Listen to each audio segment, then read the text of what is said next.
Hi everyone, I'm Kelly from HealthyPlace.com.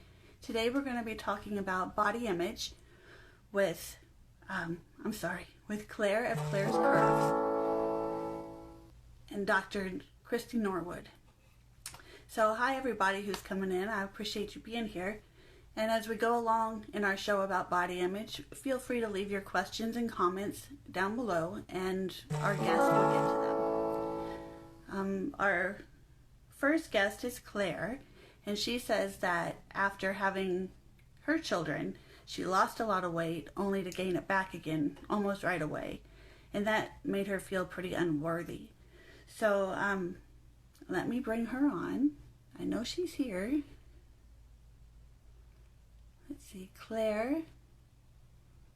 There she is. Let me get her. Come on. There she is. Okay. I'm bringing Claire on.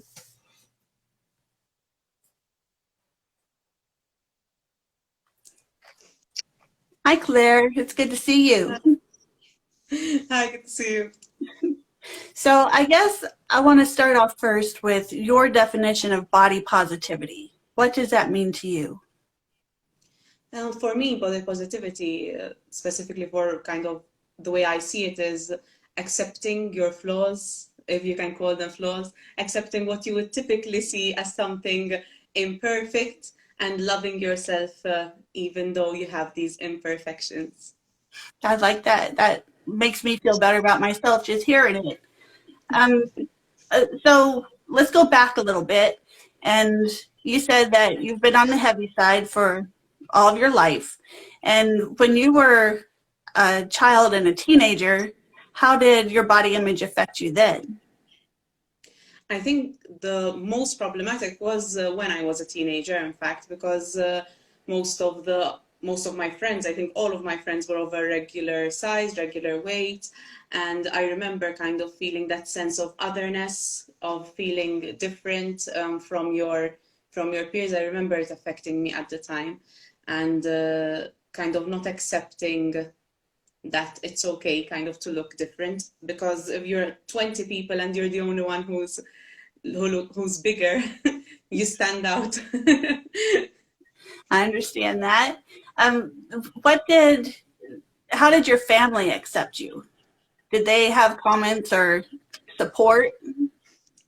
I think I got support from most of my family members. It is a bit difficult, I think, for family members as well, because they want you to be healthy, but at the same time, they don't want to hurt you with certain comments. So while certain comments from certain family members might have been meant to show support and to actually encourage me to be better, because we do think of weighing less as being better. So though they were trying to help, I think some comments which insisted on me losing weight might have done more harm than good. Yeah, I can imagine that. That must have been tough to. You have a large family, right? A very large, very close family, yes. So it must have been hard to have that come from a loving place, but still make you feel pretty down about everything. Um, did they did they ever make you question how you felt about yourself? Like if you felt okay, you know, how did their questions affect that? Yes, I mean, I think many people who are my size and who have body body issues, kind of that other people's comments are of course going to affect you, because if you are already feeling that you're so proud of yourself for being positive now and for loving yourself, and then someone tells you something like, but wouldn't you be happier if, or but how can you be happier if you can't do that, or if you can't do this, you know? So sometimes even a small a small comment can make you doubt whether your feelings of kind of acceptance are justified and should be justified. I think earlier, and when we talked before, you mentioned that it didn't feel okay to feel okay. Yeah, And that's exactly how I explain it, in fact. Yeah. yeah. Um, so besides that, I understand you went through a even darker period. Um, can you tell me about that and how you got there? Yes, so I think it was around 4 years ago, I spent a whole year of dieting, very, very strict dieting and training twice a day. I ended up kind of really overworking myself. And I had gotten to the weight kind of that I wanted, the weight that made me feel normal. I hate using that word, but just for the sake of it. And then one of my grandparents got sick, and of course, it affected me a lot. And I gained all of the weight back in a short period of time, and ended up extremely, extremely depressed. And at the time, it was a whole lot of emotions. It was kind of knowing I had sacrificed so much for a whole year, not caring that much at the beginning while I was gaining the weight, because all I cared about was having a sick grandparent. But then after gaining all the weight, saying kind of I ruined and I'm back to square one. And that had affected me a lot. So, when you had your kids, you mentioned before that the change in your body was also something that bothered you a little bit. So how did that go down? Yes, I was already overweight before I had my kids, but even though I was overweight before and still overweight after I had my kids, the body still changes after you have children. And having had children at 18 and 20 years old, seeing such a huge change in my body and in the literally the shape of my body, it was very scary at the time, because I thought, okay, so now this is it. It's not going to get any better than this, kind of, at the time. And it was something which I was seeing very negatively, because I kept thinking, okay, so I'm going to get older, it's going to get worse, I'm going to keep, and I was only seeing the negative in my body image, instead of the empowering aspects of having gone through having children. Okay, the change affected my body, but kind of accepting that the change was necessary. Monica says, I've been yo-yo dieting my whole life, and it's been very difficult and depressing. Can you understand where she's coming from? I can definitely relate, because for me, while I'm dieting, I'm I'm happy that I'm losing weight, but it's stressful, because usually when we do go on a diet, we kind of tend to go to the extreme. So you end up going to an extreme measure to lose the weight, being happy for a short period of time because you lost the weight, and then gaining it all back and feeling doubly disappointed. First, because you have to go through it again, and second, because all you've been through is kind of null now. But that was only kind of when I was seeing my body only as something which was supposed to be a certain way. So if I was not that way, I was not happy. And where do you think you got the idea that you had to be a certain way, that your body should look this way or that way? I mean, as I said before, you literally do stand out more when you're bigger. I mean, if you're in a group of people, a bigger person is the first person you're going to probably see in the group. And I mean, we don't really see a lot of big girls portrayed as, I mean, now we do more than we used to, but we don't see many big girls portrayed as beautiful. Usually in media, kind of, we're either the butt of the joke, or someone who's going to lose weight and then they're beautiful. So it's always been something like, for me. You froze up. You froze up on me. I don't know if everybody else heard you or not. Um, let's see. When you were feeling bad about yourself, how did that change your behavior? What did you do or not do because of how you felt about yourself? I mean, for me, now I'm able to kind of, if I feel that I'm very depressed about the way I look, now I'm able to kind of counter the things I don't like about myself, or things that I still have to work on liking, because it's not a one day I woke up and I felt beautiful. I mean, it's not the way it works. I still have stuff which I am not as comfortable with, but I try to counter kind of those things with things that I love about myself, and try to see them. For example, okay, maybe My arms are a bit big, but it doesn't mean kind of that I'm any less any less beautiful, right? So I'll try and say maybe, okay, I have flabby arms, but I have a nice smile, and I try to find something good about myself that I find beautiful, and it helps me a lot. About you said, let me find it here. But you said that about a year ago, you made the conscious decision to find that beauty in yourself. So what made you decide that? What brought you to that decision? Yes, so at the time, after all that happened, kind of when I gained the weight and I was depressed, I had spoken to someone at the time who had helped me kind of realize that it was more of it wasn't just being sad, kind of, there was more to it. And once I realized kind of that I had to work on that first, I had to work on my mental state first before I could kind of see myself as beautiful, then I started realizing that I was also affecting my daughter by hearing me speak negatively about myself. I have an 8-year-old daughter, and she had heard me speaking about kind of my issues with my weight. And one morning, and she's very healthy and everything, but one morning I see her doing sit-ups and crunches and stuff like that. And she says, because mommy, I think you're beautiful, but I don't want to be fat. And I didn't want her to see kind of the world as just being fat or skinny and that being the most important thing. So I decided to kind of consciously make an effort to see myself as a beautiful person. That's wonderful that she said, "Mommy, I think you're beautiful." It just goes to show that, you are beautiful, and everybody has Yeah, that within them. And I'm glad that something like that happened, to bring you around, because the world's a better place with your Instagram account and, what you're saying. thank you so much. Now, do you still have some moments of insecurity, or is this just a breeze to feel good now? No, no, I still sometimes find it difficult.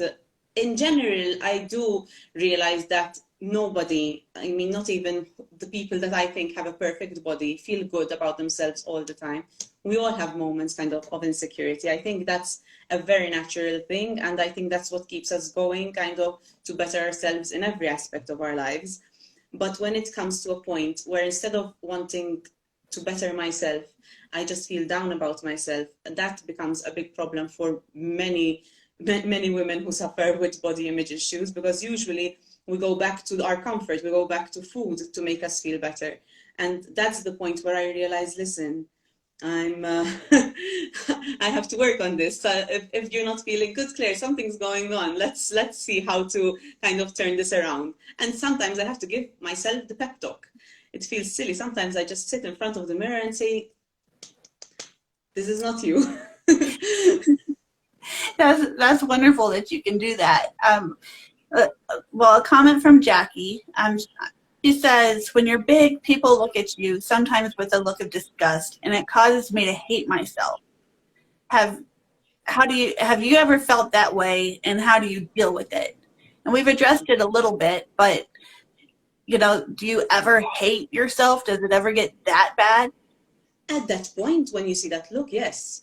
At that point, for that, when I mean, I'm not sure if the person making the look realizes that when you look us up and down, we can tell that you are judging us. I mean, if you go, I know you're judging me. I mean, I can see where your eyes kind of stop, if they're stopping on my stomach, if they're stopping kind of on my big thighs. I mean, I can tell. It's not like you're not that good at keeping a secret. Right. So yes, at that moment, it's ruined whole nights for me sometimes, because usually I have time again to give myself the pep talk. But if I'm out, I'm having fun, I feel beautiful, and someone gives me the look, it's very difficult, yes, to snap yourself out of it. And that I think takes training. And I think I still need more training on myself to snap out of it quicker when those moments happen, you know? So are you training yourself? Is that how you think about it? Yeah, I do. I think even my Instagram account, helps me kind of, okay, not everyone's going to like my content, not everyone's going to like my pictures, that's natural, but I just have to accept kind of that, I mean, I'm not everyone's going to like me. You just have to accept that, I think, and realize that it's not just about being overweight. I get a lot of messages from women who, again, I think have the perfect body, who says they sometimes get a look which makes them feel like they are not beautiful either. I mean, it's not something which is just about us women who are, well, who are bigger. A lot of women have these issues as well. And you mentioned that people on social media have told you that you shouldn't promote being overweight. What do you say to them? Usually, I mean, when I have these comments, they are quite few nowadays. In the beginning, it was more kind of, there were more comments on this. But what I try to tell them is that I'm not promoting being fat or being obese or being overweight. I'm promoting loving your body in every stage of its life. I mean, if in a few years now I start getting a wrinkle, will I hate my face? If I get kind of more stretch marks, will I hate my thighs? If I get, our body is constantly changing. All I'm trying to promote is that you should love your body through all its changes. That's beautiful. And I'm going to end this on that note. But I really appreciate you being here today, Claire. And I hope everybody takes a look at your profile, which is Claire's_curves. Is that correct? Yeah. Okay, that's great. And thank you so much for being here today. I really appreciate it. Thank you for having me. Okay. Bye-bye. Bye. Thanks.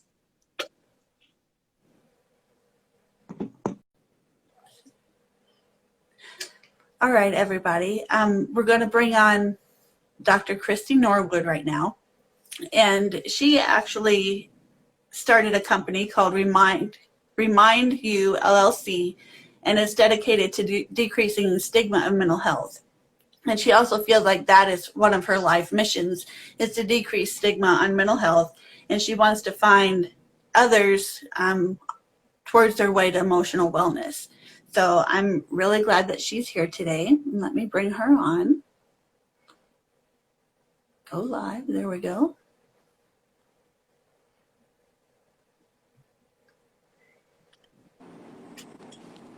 Hi, Dr. Norwood. Hello, good afternoon. Good afternoon. How are you today? I'm doing pretty good, thank you. How are you?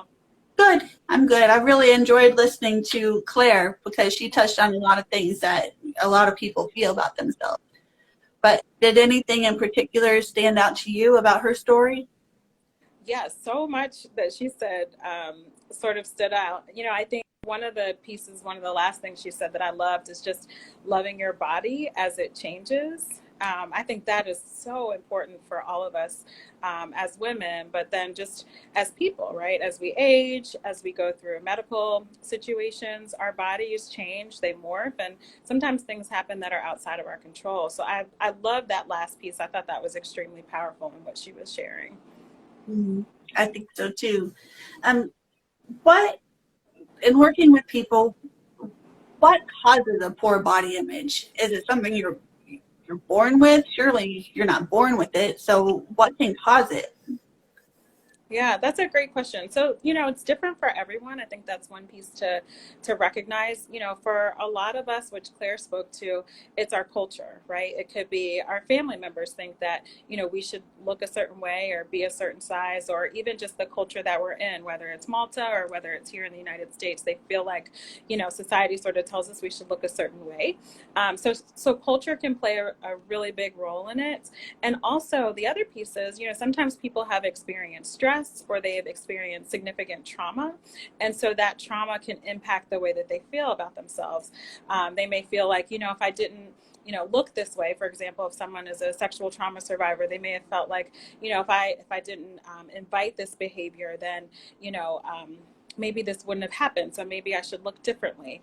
That's just an example of, some of the cognitions that can sort of come up. So trauma can be a big sort of impactor. There's also, a connection between depression and also anxiety in terms of how we sort of see ourselves. And so sometimes what we say to ourselves can be extremely powerful. And so, when we grow up in environments where we're used to talking about ourselves negatively, or we haven't learned sort of coping strategies to help us sort of change that narrative that's inside of our minds, then that can really impact the way that we see ourselves. That makes sense too. One question that came to mind when you were talking was, the cultures affect us differently. What would be like a difference in the way a certain culture views women or people compared to another culture, here in just America? Yeah, so I think there's a shift happening, which I can appreciate here in the United States. But for example, I'll use a personal example. When I grew up on the East Coast, and so typically a more like athletic build tends to be sort of more popular or more accepted. And I moved to the Mid-South, and they tended to appreciate women in particular who were more full-figured, right? That was sort of a cultural piece for, and again, I'm generalizing a little bit, but my experience was that was sort of a piece that was really important to them, like, because food in the Mid-South where I was represented and reflected connection and community and things of that nature. And so there was another sort of secondary piece to that. But I think, like Claire sort of mentioned, we are seeing a shift. I mean, I saw Nike promoted something maybe a few months ago it was talking about fitness, but it had women who were in athletic gear. And so some of them had, slimmer figures, but some of them were full figured. And so, I think the message is exactly what Claire was saying, which is that we have to be comfortable sort of loving the body that we're in, loving the skin that we're in. And I think, the other piece when we think about culture is also social media. Like right now, we are all on some sort of Zoom or WebEx or Instagram. We are on some sort of platform. And so, when you think about social media, typically people post, the pictures with the best filters and the best lighting and the pictures, if we actually saw what people posted, it would be them taking a picture of themselves 20 times to make sure you didn't see that extra, layer of extra skin or extra fat or things of that nature, right? But what we see out there is actually the picture as perfect, if you will, as they can get it. And so I think when we think about culture, we have to be mindful of the virtual culture that we're also taking in and what we're looking at, because what we see actually we can try to imitate what we see on social media and things of that nature. Well, Claire mentioned training her brain, we were talking about when somebody kind of looks her up and down and she feels immediately singled out and, disappointed and has a hard time bouncing back from that. And she says she just needs to train herself a little more. So if somebody wants to train themselves to feel better about themselves, what kind of things could they do? Yeah, I think the first thing, especially as we're talking about body types, that I would say is that it's a marathon, not a sprint. So that training process sort of takes some time, and it's a journey for all of us. And so, what that could look like is, what do I tell myself each day, right? So every day when I wake up, am I saying, I don't look good in my clothes, or, I'm so fat, or am I saying, I've had 4 children and my body has changed, right? So sort of changing that narrative and what we say. Sometimes we can be our biggest critics, right? We can say, I don't like these glasses, or I don't like how I look in this lighting. And so we have to be mindful of those thoughts that we not only speak out loud, but that internal thought process. Sometimes I will recommend even to clients just to bring awareness to their thoughts, to write down what they're thinking, right? Because sometimes we don't recognize the thoughts are happening so quickly that it can be helpful just to take a week and sort of recognize, what am I saying to myself? What's actually kind of happening in this moment? And so you can recognize then and work either with yourself or with a therapist to sort of figure out, how can I start to change these thoughts a little bit? And, I see a comment here from Translucent Reston, and she's sort of saying, it's called sort of harsh comments, and sort of shifting those harsh comments into compassionate ones. I love that verbiage. Kristie says, so how do you be body positive when people all around you are objecting to how you look? Yeah, absolutely. Well, we all can't get up and move, right, to cultures that are accepting. Sometimes we want to do that. So I think the first piece is starting internally. So, using some of that compassion, like we just talked about, to ourselves, right? So practicing and recognizing what is it that I appreciate about myself, right? Sometimes it can take a while to figure that out, but recognizing what I appreciate about myself. The other piece is the irony in this is there's a mirror behind me, and sometimes when we don't like our bodies or we don't like aspects of ourselves, we don't take space to look in the mirror. So even with the clients that I'm working with, and even with myself, I share with folks, take a moment each morning, not while you're brushing your teeth, just standing in front of the mirror and noticing. So being aware of your hair color, being aware of what does your body look like. And you may want to do that without clothes on. Or if you're not at that stage, you may want to do it with clothes on and then get to the point where you can feel comfortable sort of owning and getting in touch with your body. But I think, if other people don't affirm us, we have to be okay affirming ourselves. And again, it's a process. So that way, when someone, as Claire sort of mentioned, might be sort of looking you from head to toe, even if they are judging you, you have a voice inside of yourself, a compassionate voice that's saying, you know what, in spite of this person looking me up and down, they may just love my shirt, right? Or they Right. could be judging me. But if we're looking at it through the lens of nobody likes me because I'm overweight, or nobody likes me because of my body type, then we're automatically going to assume the negative pieces, right, of the behavior that's happening. So really a lot of the work starts within. So that way we can respond in a healthy way, and those comments or those behaviors from other people don't become so damaging to who we are. Do you think, Claire also mentioned looking at herself in the mirror and kind of getting a grip, on what she was thinking. And I thought that was interesting because I think so many people with body image issues do avoid those mirrors.